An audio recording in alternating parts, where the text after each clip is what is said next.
I usually send my people that. I'd like to call the January 12th meeting.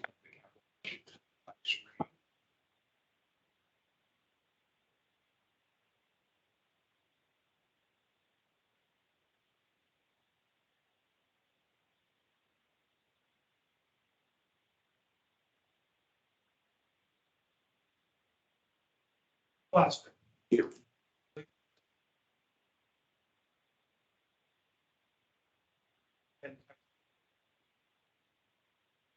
Mr. Rutherford. On screen. He's needed. Yeah, it's just needed. Robert Chandler. I'm here. Bruce Johnson. Here. Cynthia Wagner. Here, Brett Cornwell. Okay. So the first item that is on the agenda is the charter ratification. And, we've had a little subcommittee that's done some work on that. And I think have it to the point of our satisfaction. So it's then sharing it with the broader board and seeing if it makes sense for everybody else. I'm gonna share. Did I send it? I'm, okay, Yeah. good. And it's one of those weeks where I can't remember what. Okay. You want to add a little context, additional context, we can go into it, Bill. Maybe zoom in a little bit on the screen for others. Well, this is a part of kind of the overall structure that we've been operating under. And with the change of getting the administrative rules updated, it required kind of tweaking other things. And I think that's significantly part of that. Plus, it was an opportunity to maybe refine some things. So I don't know if there was anything else you wanted to add. It just that this was a natural kind of result of modifying our administrative rule set where we addressed all of the kind of procedural aspects of what the board does and how agencies respond to the board. And this is just tightening up those procedures for the board members themselves, what they're doing, what the actions they make. And maybe I guess the intent is to kind of reduce the confusion or just provide some sort of clear guidance about what to be doing and just the general makeup of the board. And this is essentially the contract the board members have with the board itself. So this is what you do. And that's essentially all there is to it. We just clean this up and made it consistent with the language that was in the administrative rules and the statute. So was there anything that's a major change from what might have been in the past? Being fairly new, I know. I think the major change, but other than ensuring that the language aligns with statute and rule references. I think that we changed the language regarding membership. It's basically all the positions are at-large positions now. As far as the role of the board, though, it's The role. it's not really Yeah, changed. You clarified in there, Excuse me. by and large, that, you have this review function, or that review function and purpose behind that role in terms of the budget development process, but also its relationship to that kind of information pipeline between agencies or to the chief management office, that you have a place in that. Our subcommittee was Bruce, Bill Meisner, and myself. And I don't know, do you have anything to pitch into the fray? Yeah, I believe that what we have here is a much more clear purpose Feels like that to me. and more clear principles. Yeah. We know what the guiding principles are. We know what the duties are. It helps us kind of see our, kind of that advisory role that we have to DAS. And so when we think of what we're assigned to do, it really helps us to have a few written steps, nicely written. Yeah. Even it gives Bill his assignment, Bill Messner his assignment. And then we as team members know what we need to do to support them in our monthly meetings and other meetings as they call them.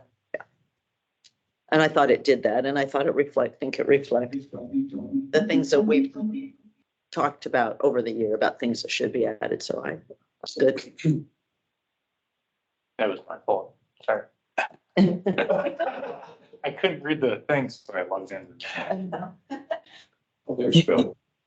Yeah, I'm sorry. I'm sorry I was late. I hopefully you saw my email, but Portland General Electric's getting ready for the storm to come in, and I'm incident commander tonight, so we had a storm call. So my apologies for being late. Yeah. And not what was just summarized. I completely agree with 100%. So. I had a question on membership. I thought the earlier version of this, or this current, had specific positions from the city of Salem, for example, that were on the membership. I didn't see that here, and I just might be tribal knowledge, or was it? Yeah, well, that was a deliberate thing to Okay. say that, the reason for adding the city members to this historically was when CPC went away and we were merging the functions of CPC with CPAB. Now that we're splitting it apart, it's less essential, but nothing to preclude city members. Okay. So it's more discretionary rather than mandatory. To be clear, I'm not feeling offended. I want to make sure I got that correct.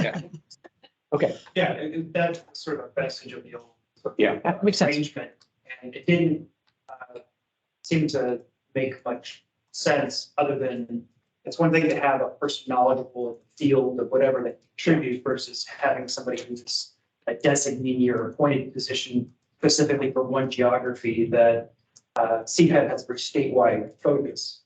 Whereas on the Capital Planning Commission, that is directly related to the city of Salem and that is staffed accordingly with the mayor and the planning commissioner. So there is representation, and that forum is the place for that interaction to largely take place, whereas CPAD has this much more statewide focus, but your expertise is highly valuable. yeah. We've greatly appreciated the city members over the years. So if you're the city of Salem or the city of Pendleton, your background is helpful to the conversation. So- Well, that makes sense. But with 7 members and 2 of them from the city of Salem, it seemed, this seems like the right direction to go. Yeah. Okay, thank you. So in essence, the decision here just is to ratify this the charter is sort of the ongoing. Do we need a motion to ratify?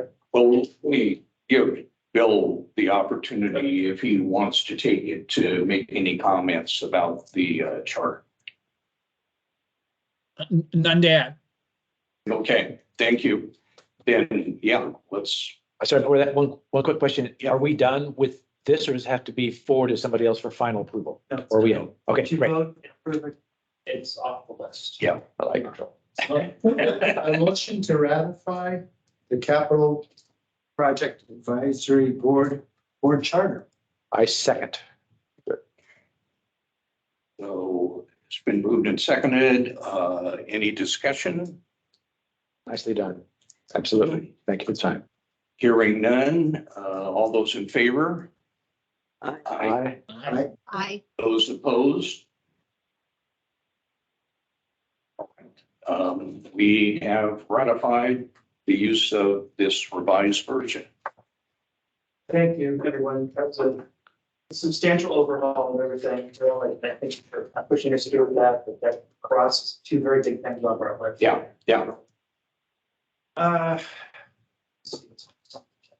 It's the statewide facility planning process manual. And when our subgroup last met, I thought what you were feeling the need to do was check with some of the rest of the department to see if that was congruent with their wants and needs. So this is the even numbered year before we go into the legislative session. This is where the heavy work of CPAB comes into play when you're evaluating, reviewing agency facility plans and projects that agencies submit. The manual is essentially the instructions to give agencies for preparing their agency facility plans and submitting them, as well as their presentation to the board in compliance with everything we're discussing here, the statewide facility planning process. We've tightened up the language and those rules to, per your request and as well as the commission's request, to have more gates for the board and the commission to sort of hold for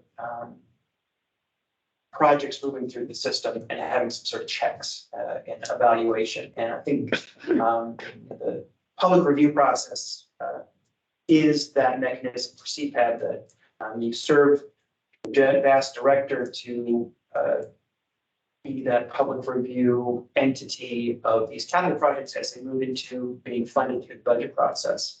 And so every even numbered year, we revisit this at this time of the year, starting kind of in January, to kick off the internal process of solidifying what is our approach to the review of these agency facility plans, and need to make any changes. Do we need to bolster the type of information we're looking for, and locking that in at a time where agencies who are scheduled to present in future months have enough time to prepare adequately, and we're not sort of changing the criteria.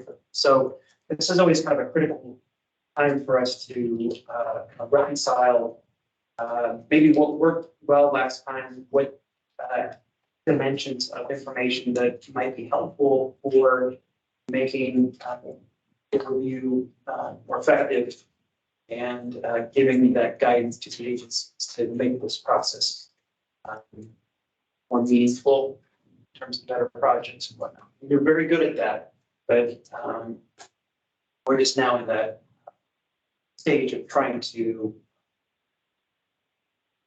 fully develop the manual, which is a little trickier because we changed a lot of the legal language and procedures.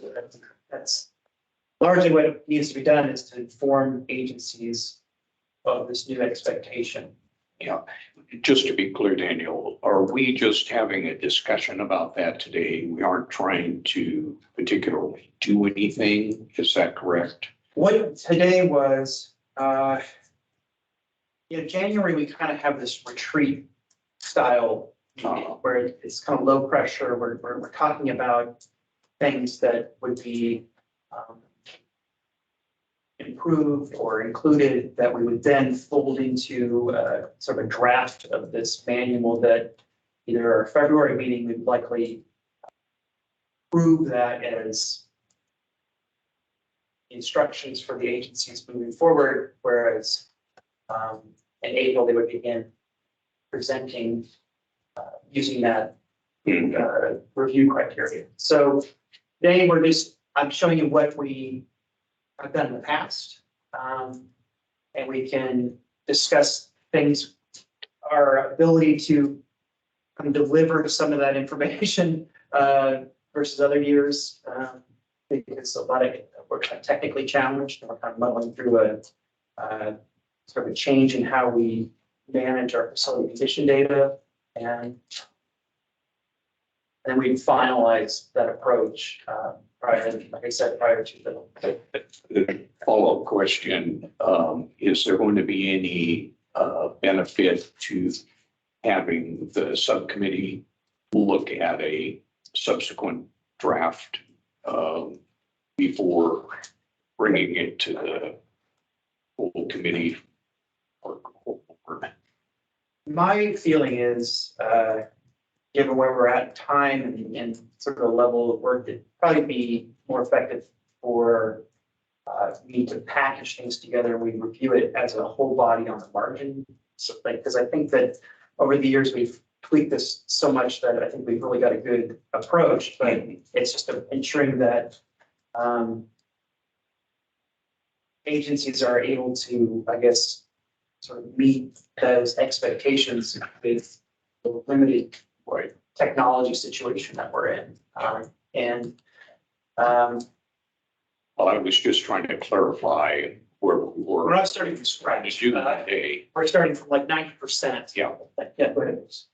Could I add just a kind of a thought on that? Yeah. It's tremendously helpful that like in the plan submission section, we already have the citation that we're going to use the past required forms. The other benefit of that is that past is updated, constantly updating. We're concurrently asking for the latest version of these forms over at tech. Like there's a couple, one of the forms is the major construction acquisition project summary.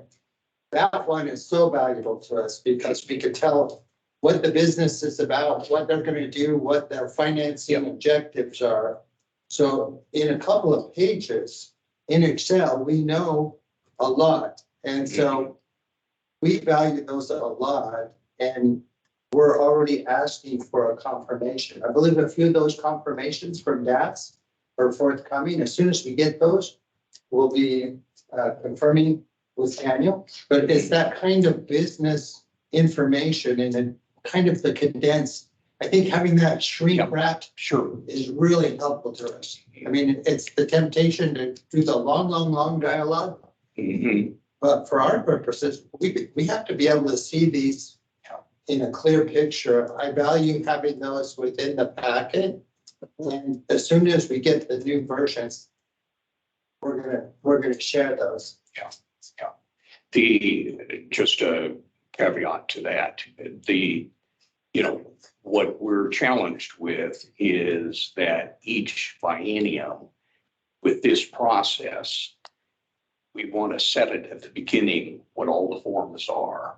Yeah. And stay with that through the whole submittal process. And not start making changes midstream. I think that absolutely, Bill, I think have to, that is our intent is to establish what the expectation is, not change it because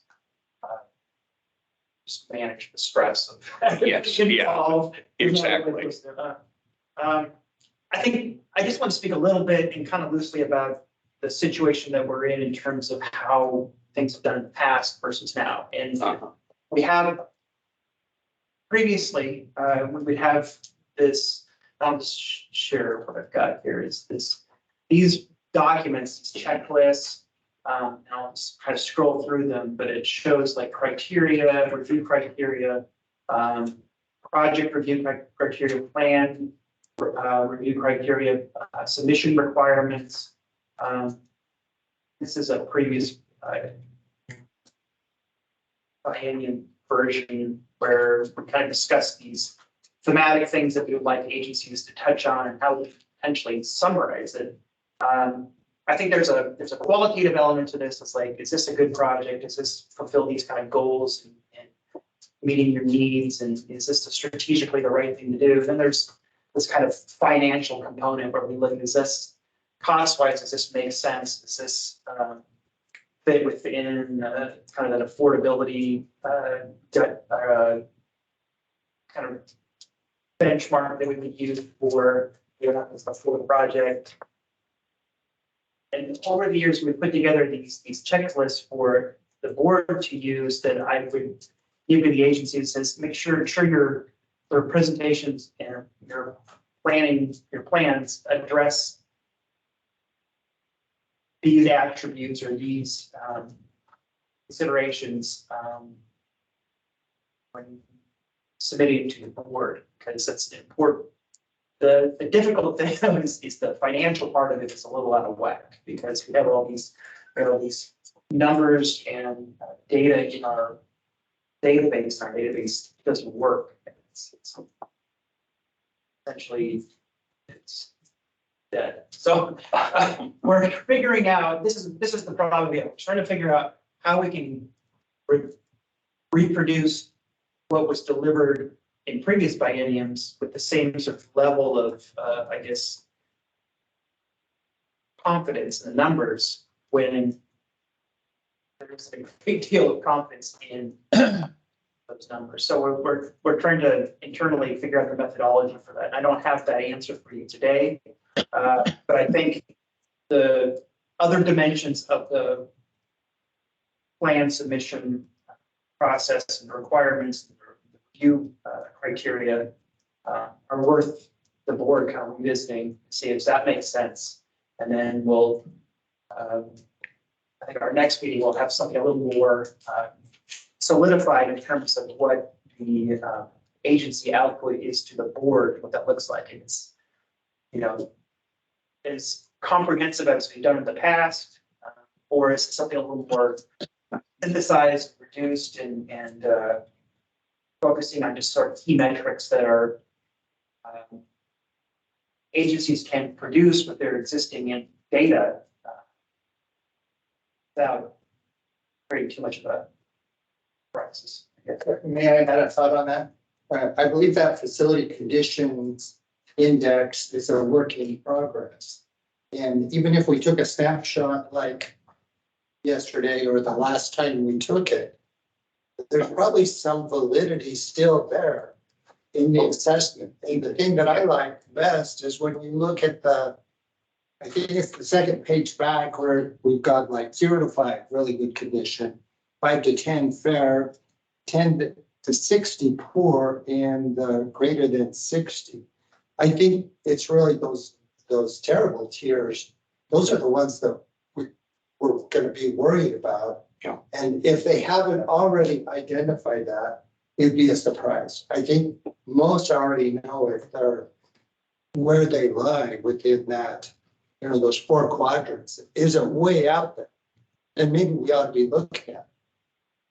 But I think it's a good example. It's the facility condition index is something that we have used sort of faithfully in the past because it's relatively standardized. The concept The is concept is the methodology may be vary from whoever collects the information. yeah, well, but the goals as to what's, you know, good, and that's a variable that depends on who is doing it. We've agreed that this range, the FCI range, and these sort of the buckets, they've worked in the past, right? Well, I personally have questioned the idea that only down to 5 is the only ones that are good. You know, and I think that suggests an accuracy that probably isn't there statistically. You know, there's a plus or minus to these numbers. And then, you know, are we being realistic if the goal is to get to good with what agencies can in fact afford? We want to move up. And so, you know, it's that kind of philosophical thing that kind of plays into that scorecard. I agree that it can seem arbitrary. Yeah. Say that 5% or lower FCI constitutes good. Yeah. When for the most part, agencies will probably never be able to match that level. Right. So I guess to back up a little bit, this range and the sort of ordinal assignment of condition based on those the FCI was something we inherited from the vendor that did our assessments. Yeah. How long ago was that? Well, it was started in earnest, it started in like 14, 15. Okay. I think it wasn't done well. So it is an approach, and we're revisiting what that approach would be in the future. where it's kind of settled around what works best for Oregon and our facilities, but we're sort of in process of figuring that out. If this is good enough to kind of get us through this go round, keep things consistent and familiar, I think, you know, our intention is to have things, all of this much more known and aligned, and the measurements sort of standardized for the next budget cycle that we have for the 27-29 session, which is a ways away. So we have time to kind of evaluate and review whether or not these measures are beneficial for how we're stewarding our facilities versus is this good enough for where we're at right now with what we have to work with to kind of get through the process. Well, it's a little more of a philosophical issue, because I think, you know, from my perspective, that 5 or above is excellent, you know, and you know, probably where more of them are is about average, which isn't even on there. So, you know, it's kind of trying to get that scale in a different way, but on the other hand, I agree, it's not crucial for this go round. It's more of a principle. So one of the things related to the FCI is that our expectations from agencies has always been, what is your current FCI, which is the proxy for your overall health of your portfolio. So there's the current year, so that'll be, you know, the current fiscal year 2024. Then we asked them, if possible, what would it be in 10 years? A standardized range of so their 10-year FCI. Then we asked them, if you're going to request funds for this biennium to do this amount of work, how will that impact your current FCI? And then we also asked them to do that as a kind of a trend, if you recall. And you told me last time you liked that because the trend analysis from biennium to biennium, right, where we've used FCI as the primary benchmark. Yeah, it's been a good tool for the board to look at progress. Right. And it isn't, you can get in the weeds about whether or not it's a sound project or the dollar per square foot is good for, you know, the use of public funds. Yeah. But how is the agency doing in terms of management portfolio over time with what they've been given? And that, to me, is the essential function of the board. So as I recall, and it gets a little bit into the philosophy, is the reason this facility condition index isn't linear is that facility degradation is not linear. And so if something that might be fair, even though it's the top 10%, however you do the math, 10 years from now, it's going to be very poor unless you take and address what's fair now. So that, I think, is why you've got such a, I don't know the right word, a nonlinear, you know, scoring, is because we're using this as a current assessment benchmark and looking ahead, whatever that period is. And that's not, and if you don't do anything, it gets more, it degrades faster, and the cost to bring it back up is not linear, it's higher, a lot higher. Did I get that right? It depends on the scheduling. Oh, it depends on a lot of things, but that's sort of the philosophical reason for this ranking, right? You have something where you have a big spike in FCI because 4 years from now, your scheduled maintenance may include an entire replacement of the roof. Right. And so it's a spike. And that is in essence what having a portfolio-wide or enterprise-wide snapshot of things from a capital plan perspective is important. It's because you can look at in aggregate, what does that line look like in terms of need, 2, 3, 4 bienniums out potentially. So you can, the principle is you would be able to then plan for the spike. If your intent is to address things when they're due and not letting them go into deferred maintenance category. Right. So I just want to, I guess, confirm that FCI is a good measure in your, in your perspective, at least for the next budget cycle year. So, go ahead.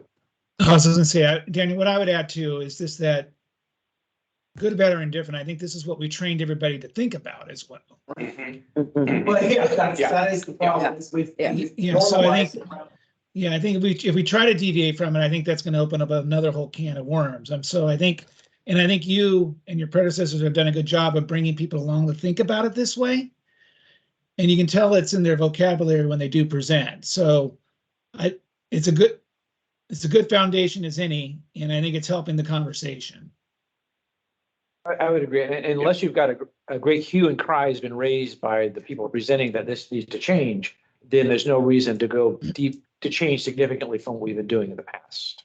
Well, I think the challenge is that you have agencies who have very detailed, and well-managed data that produce these numbers easily and sort of faithfully. You have agencies who may not have a big portfolio and they don't have the resources to necessarily have the data, maintain the data, and use it in a way that, so part of this and part of this discussion, and it really relates to where we're at with this, the data question is, what is the margin of error that seems acceptable? Yeah. Because some agencies are gonna have to like, to a reasonable degree, estimate, whereas some agencies might actually have this, a real number that has been escalated over time, but it's sort of based on some sort of model or it's based on RS means or some sort of. Yeah, well, I mean, you know, I don't know if we ever got all of the agencies with data for FCI. No. Okay. And what would you say, 80, 90%? That'd be almost 80%. Okay. So, And because one option is simply to say, well, let's use that as the benchmark and just simply apply the construction escalation index to those numbers. And that's a quick and easy way to get to something that is at least updated. Yeah. I was kind of hoping that you would kind of go that way because I think that's the simplest, painless way to do it is we just accept it as a slight variation in the data, but we're just apply a factor, inflation factor, and with the idea that we're doing the best we can through this. Well, and I mean that I kind of cringe sometimes to suggest that some of these numbers are as precise as some people have represented, because I don't know any of us that have worked with facilities and estimators know that all estimates are not created equal. Yeah. And this is a source, and you know, another source might not even agree with it. So that builds in again this statistical uncertainty plus minus factor. Yeah. I think the other issue here is agreeing on kind of an approach. For agencies to do that where there's uniformity. That was what we were trying to do. Right. Like the last session was, we're going to escalate these values. We agree upon a methodology where everybody's escalating them in the same amount in the same way. We're not having somebody saying, well, I'm gonna, things are getting expensive. And are we using engineering news report index or means, or, you know, there's all these different choices. Could we ask Robert, professional engineer, is there an industry, a favorite or a cost escalation group or someone that's national that you can go to or we can go to that would help us in that? I can tell you how we do it at Salem for capital projects is the engineering news record has cost estimates that go up. We look at 3 West Coast indices, and I want to say it's LA, San Francisco, and Seattle. I'm not sure. There are 3 major ones, and we take the average of those 3 West Coast indices to scale up construction costs each year.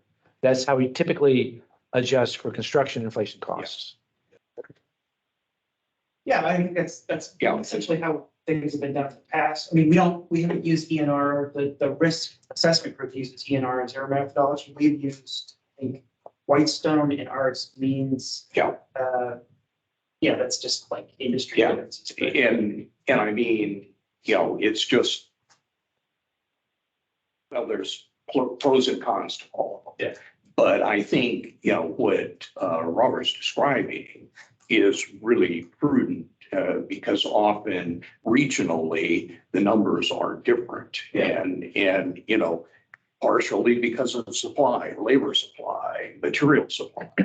Well, it's true particularly in our case, because we always applied a regionalization factor to those. Yeah. But it's been like a Northwest regionalization. Yeah. The problem we have in the state is, so if you build a prison in Laurel County or something like that, it is extremely expensive compared to doing it in like another place. So What particularly came to light on that was the youth authority. The ones in Eastern Oregon that they built cost a good deal more than those in the valley. you're trucking all that stuff over Yeah. there, it's a premium. So we have allowed that in the data, especially like Department of Corrections, to allow them to have a larger soft cost factor applied because the security issues of the contract, it actually balloons the cost of it. So all of that is sort of partly to say that, if we agree upon, here's this methodology, we just need to document it so it's all consistent for then giving it to the agencies. And that's essentially the task between now and our February meeting is to Right. have that locked in. And the broader philosophical things we'll put off till next year. So the thing about the ENR approach is, we have those tables. Whereas, RSVs and all that stuff is subscription based. So it may be more difficult for agencies that are smaller and don't have access to that. Whereas if you were to say, take your current place of value or whatever, your cost for this building for 2020 or 2020, whatever, and just apply this. Well, I mean, I would think that you should be able to give them the number and they didn't need the subscription. But that doesn't argue Well, against. that's what we did last time, but Yeah. it wasn't through RSVs, and I don't have a subscription, so Yeah. I would have to just like research it out, Yeah. and it's whether or not, I guess, the appropriateness of that from your perspective. Are we pushing this off on the agencies to do, or are we giving them guidance sort of as a policy that says you should use this factor to escalate your 2020 values to bring them up to 2024? And I think, the methodology that Robert's talking about makes perfectly good sense. What I would suggest is say this is one way that is acceptable to us, if indeed it is. But otherwise, list your assumptions that you use, because there are other factors that are outside of sort of ENR, Right. regional ones you talked about. Yeah. My experience with estimating, which is limited, is that what helps is these are the assumptions we use. And then you can scale and fiddle with the assumptions accordingly. But at least you know where the numbers came from. I think all those assumptions are captured to some extent, or at least there's room for them to be captured in the major construction acquisition form, that goes into a capital project. I think it's more important to have the accuracy of those numbers that you're requesting money for reflect more real world variables, whereas if you're looking at what is the FCI by total portfolio, the accuracy is not as essential.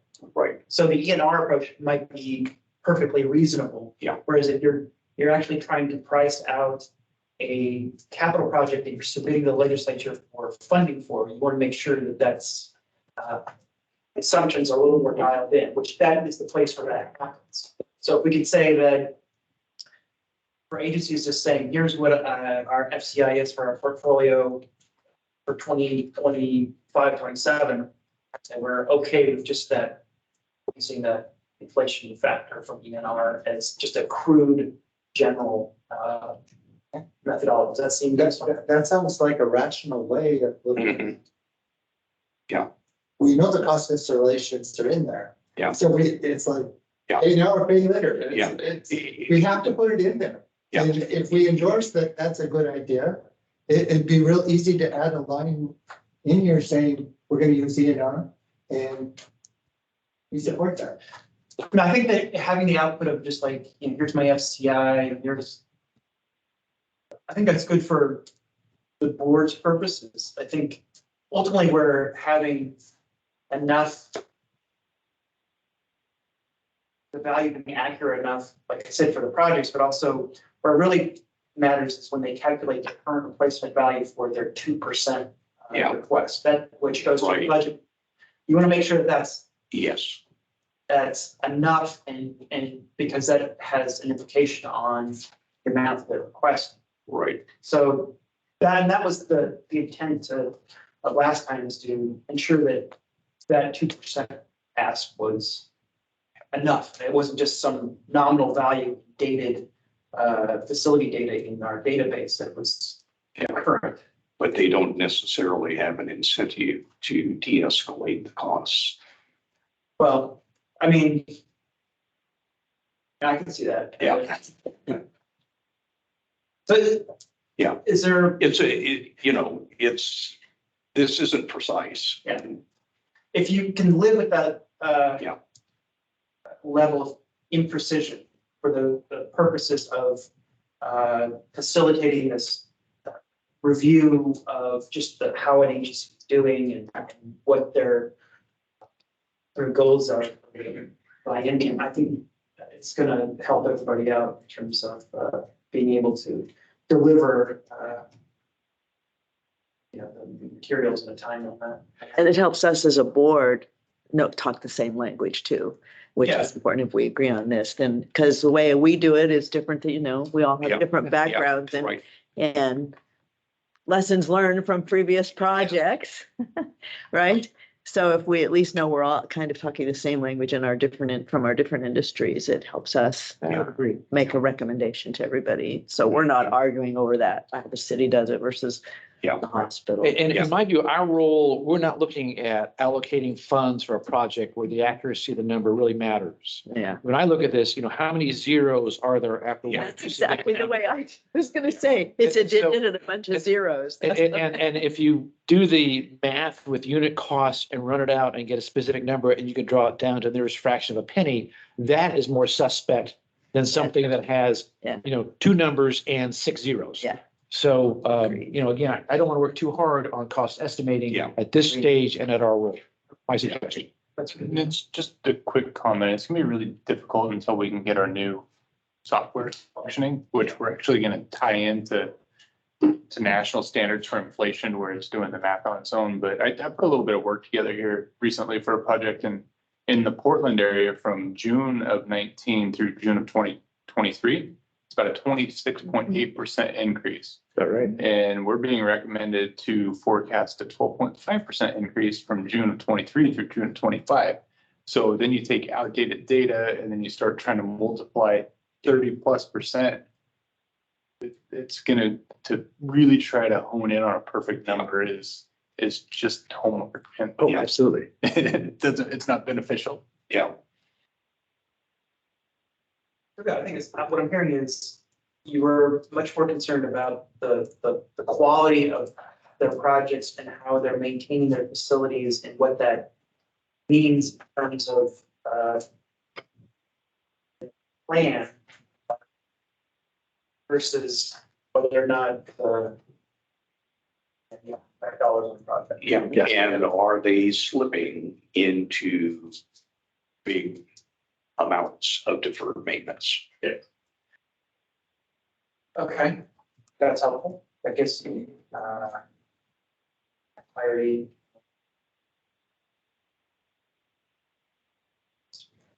So I have a question. Yeah. I don't know, as part of this year, since we're post-COVID and everybody's struggling with their office and I know we talk about leases. Do we need Yeah. to do anything now about our aid? There's probably there's no standard, or is it, and we know about return to office and amount of leased and amount of office space. You know, it's because we do, that's one of the things we look at. Are they using space efficiently? I know the answer is everybody needs, it's not one size fits all. But that's important. Everybody's thinking about it. Yeah. I don't know how that fits in, you know, into anything that we would do, ask for here. If there's anything different, we say, does each agency have a plan? Well, it's a hard metric It is. for state government because there's such a variety of Yes. facilities. Right. And office is one thing, but you know, a correctional facility, Right, how no, do you? or hospital, or- Yeah, right, I guess, precisely. yeah, And I think there was a metric that we were trying to Yeah. look at as square foot per yes. document. And I don't know whether that really got us where we wanted or needed to go, but that has been a part in the Yeah. past. I just didn't know if part of what we should be thinking about is at least asking, have you figured out, and it's gonna change. Yeah. So I don't want, it's not a hard and fast, but is that anything that we need to be concerned about, maybe, as a board? I think absolutely. So currently our policy for space utilization was paused Okay, yeah, through the Sure. pandemic. So we've been working very hard on creating new policy Yeah. and it's actually in front of the governor at this Okay. time. And so to ask agencies to be able to report out per brand new policy, Yeah. it would be very difficult. Right. sure, okay. Yeah. I mean, we'll do whatever you want to do. I just- But That's why I'm asking, is it something we should even for be the thinking? next go around, hoping that we can have like a space utilization and energy use index. And there's a lot of things Yeah. that are proposed to the group that Yeah, would help, I think, us as a state. Well, I think there's room for a more general discussion without trying to have any matrix or metrics put around it. So, you know, to say, how are you dealing with this problem? Seems like a That's very kind of legitimate. the past. Yeah. Yeah, so I wanted to jump in, Bill. You're saying Yeah. exactly what I was thinking. I think it is appropriate to say, are you thinking ahead? And where is this playing into your facility management plans? Okay. We may not have the right direction to give them, but it would give us confidence that they're thinking about it and how they're trying to be effective and efficient with their personnel. I think it'd be fascinating to see what space utilization is now without a criteria to meet, because as you say, some people are doing different. Some are requiring in, others it's like the rapture happened and a couple people got left behind. exactly. Exactly. And I know there was a time when it Nice was, analogy. it always is important to reduce your leases, you know, or to be, that's part of the effectiveness. And I don't know if that, So there's a lot of energy around that. Just give me a little. yeah, bit. no, I figured that, right, that's what I, We're literally right on the forefront. So Shannon and I, Administrator Ryan, we're gonna start going on a roadshow to all the agencies Okay. and meeting with deputy directors and directors and working with them to put a contract in place for space utilization where they can reach out to an A&E firm. And oh, this next Good. 4 years is Oh, gonna good. be. I wanted to know the answer, because that's what we do. That's what I do in my And then how do you job. I want calculate? Sorry. Perfection. Yeah, and then how do you calculate space utilization if you're doing hoteling? Correct. Where the space Yes. is Right. different. Yeah.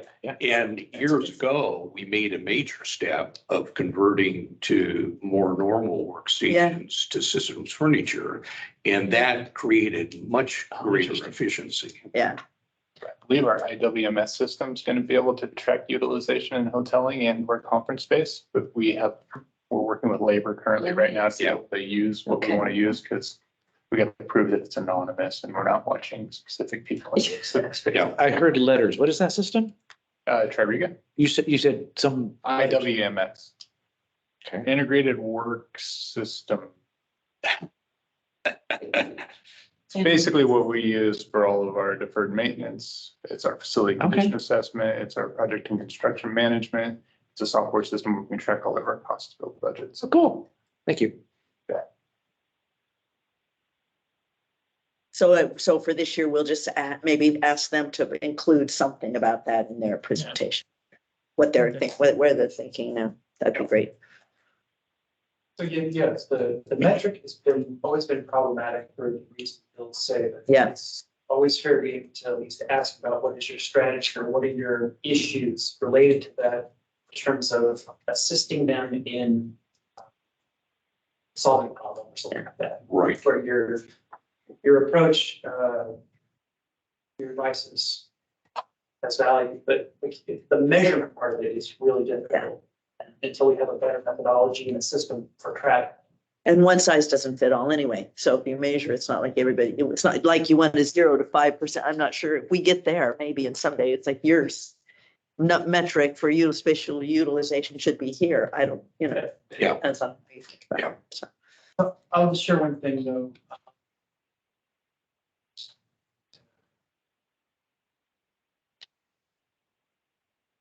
This is a schedule that kind of have for the process, and this is just sort of drafted on this stage, but I wanted to illustrate that. And I discussed this with the CPC. There's a schedule now where agencies who need to go through the CPC hoop before the CPAB presentation. I laid that all out. So for the first group of agencies, if they have a Salem area project, they're going to have to figure some things out. But we may,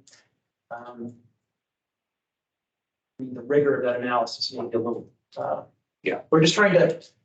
I'd say we're soft launching this CPC expectation that we did because agencies are not fully aware. Yeah, well, I think the intent for being of value to the board is this project in compliance with the affected area plan? Correct. Which is a fairly simple question. They don't have to have all the details of the project. Right. And it could be done, as I explained to the commission, it could be done just as a staff report evaluation without having, we can make it discretionary on the CPC's part, we don't need to summon an agency for a presentation so that you confirm that something complies with an area plan if it's only conceptual at this point. Yeah. But I think it's fair and it's within our rules that you receive a project that has already been confirmed to comply with the plan from the CPC. So I just wanted to show that, it can work. Sure. Schedule wise. So, Just, this is a slight tangent, but a thought that has been crossing my mind over the last few years is, we have agencies that are presenting their facility plan. And then we have those that are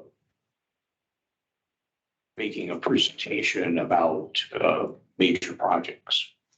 And it would seem like the allocation of time for them should be for the basic plan and then another chunk for specific projects if they have them, because many of the agencies don't. yeah.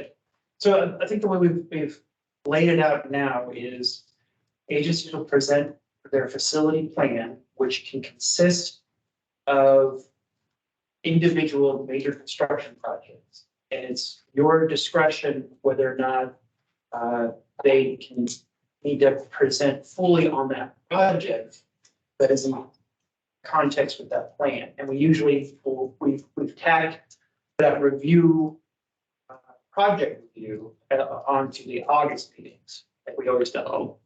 Okay. So we're not, so we need to get you the presentations now. We're,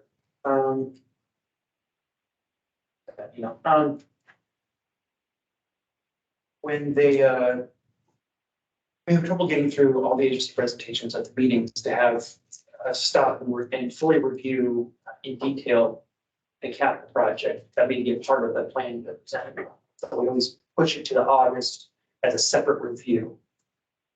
I feel like that works out because it gives the agencies a little more time to.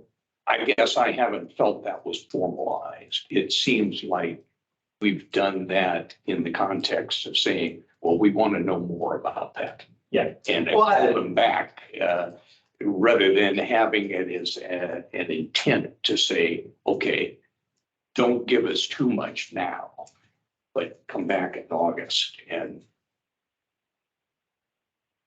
Well, I mean, I think we can finesse how we Yeah. formalize the what we expect from them. I think,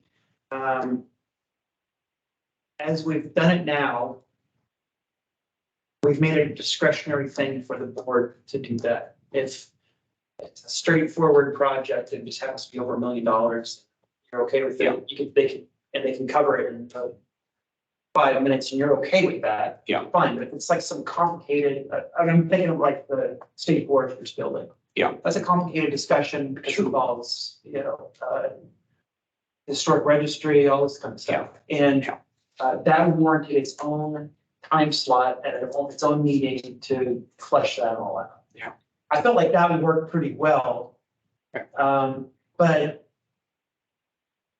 unless I kind of evaluate that in the time that I receive the material to say like, okay, this is a complex project. We'll definitely want to set this aside, or I think this would be fine just to review at the meeting. I don't know if I have enough insight to know whether or not that's the case when I receive these materials versus just leaving it discretionary to the board at the time of the meeting. I'm open to either way. Yeah. For my end is end of things, it's a time management scheduling thing. Sure. And I want to make sure everybody gets through the process. We're doing the review of those things appropriately. So I know this was something we tried to resolve in our rules. Yeah. And this is where we landed. If it doesn't mean, but we're giving ourselves enough wiggle room where we can change things either in the manual as instructions or just at your discretion as the board to say, yeah, we need to hear more about this, come back on this. So, So what else did you want to delve into? I took us off on a tangent. no, it's okay. I think,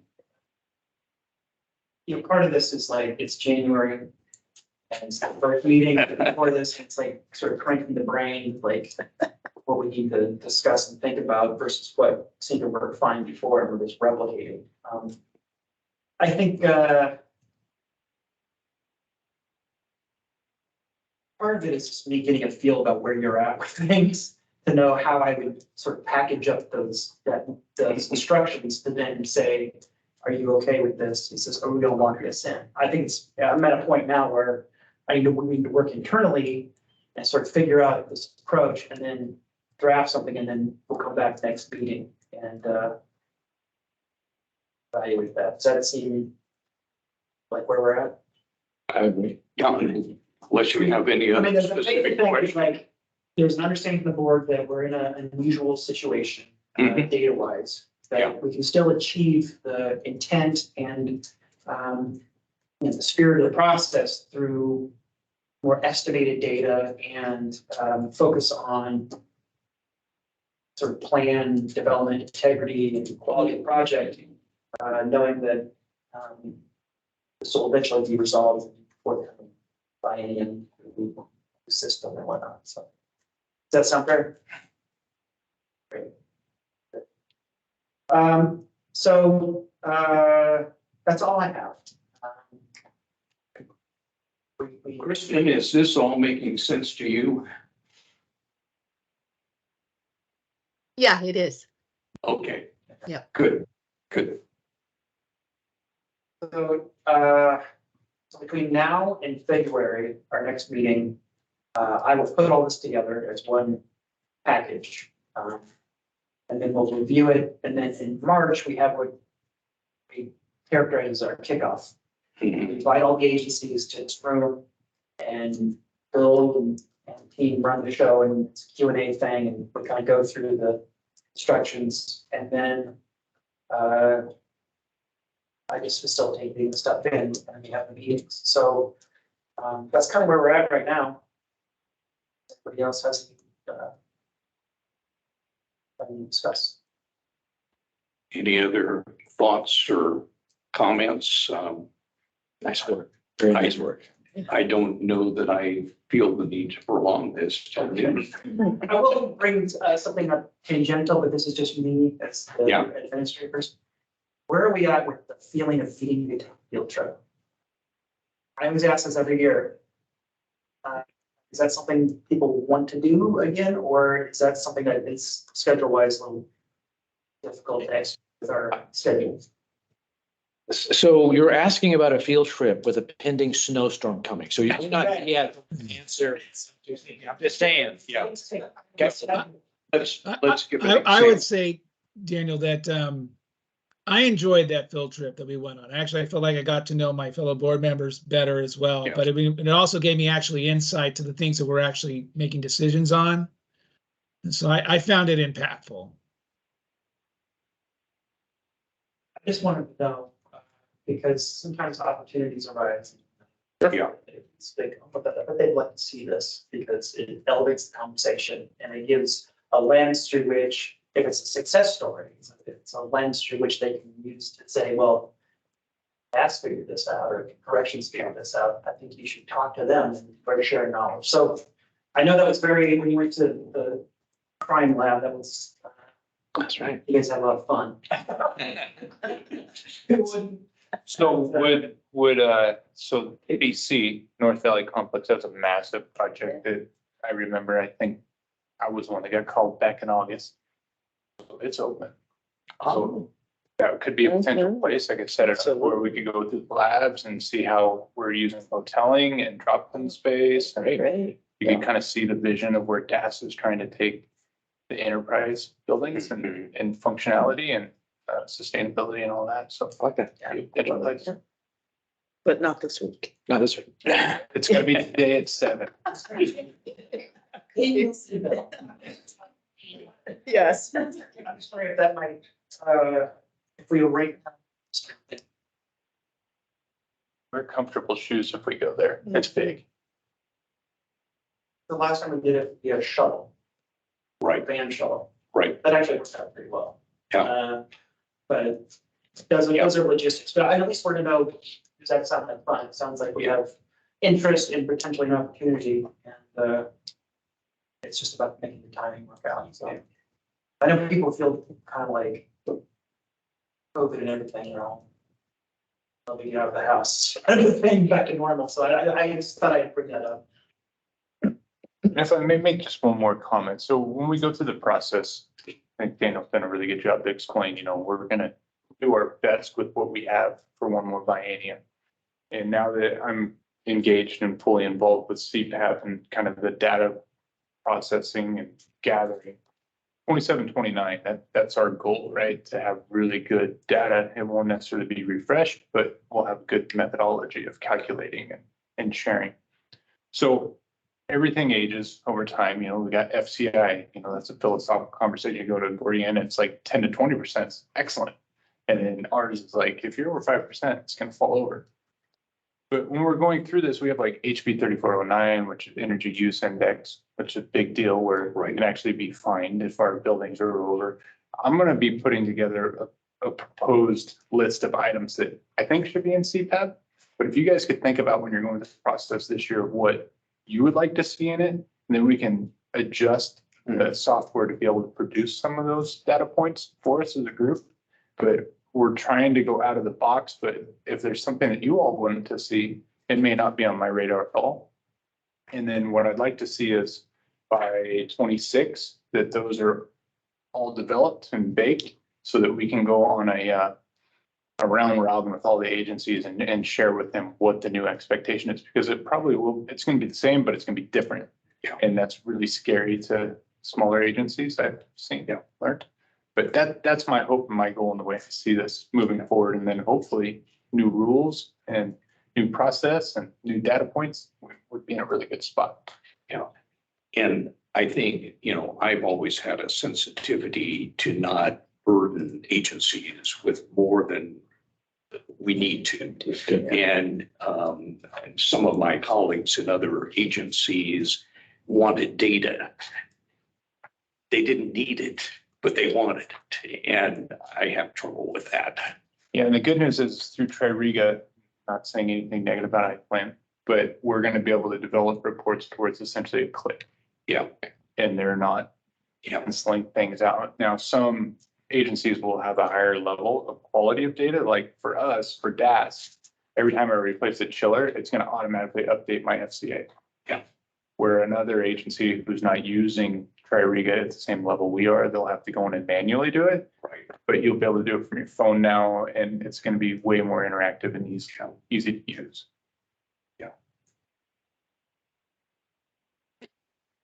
Any further thoughts from our friends online? Just want to say that you all look really good in that conference room. Very professional. So, sorry that it looked like this. Great. Totally starts in the house, whatever that is. Nice little background you got. Well, Can I just introduce myself real quick, because Yeah. you guys probably gonna see my face a lot. I work for the Chief Financial Office for the Department of Administrative Services that does all the budgeting for the governor's budget. And we have, well, Renee Klein, who you are probably familiar with, is my direct boss. And then Renee and the Chief Financial Officer, Kate Mass, wanted to create a position in our office focused on capital projects and kind of being a person. So the position is in development, as I am still in development as a human being, but